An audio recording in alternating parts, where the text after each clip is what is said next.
बोल. तर आज ही मोहीम तुम्ही राबवता आहे, काय सांगाल मला?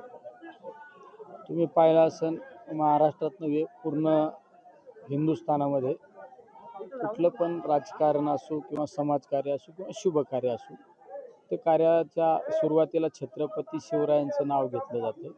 पण त्याच छत्रपती शिवरायांनी जे शौर्याने गडकोट उभे केले, त्या गडकोटांकडे आज दुर्लक्ष झालेलं आपल्याला पाहायला मिळत आहे.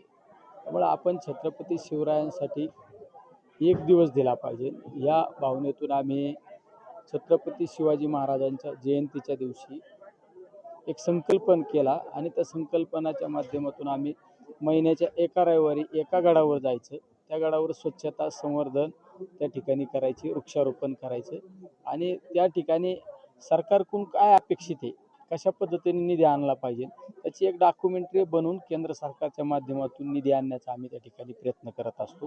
शेवट ही एक ठिणगी हे एक दिवस वनवा पेटल्याशिवाय राहणार नाही. तुम्ही पाहिलं असेल की आज खऱ्या अर्थाने राज्याला देशाला छत्रपती शिवरायांच्या विचाराची गरज आहे. त्यामुळे छत्रपती शिवरायांचे विचार जोपर्यंत चंद्र सूर्य आहे तोपर्यंत ते अखंडित राहिले पाहिजे. त्यासाठी आपण छत्रपती शिवरायांचे हे गडकोट अभेद्यपणे आपल्या समोर राहिले पाहिजे. त्यासाठी ही मोहीम आम्ही सुरू केलेली आहे.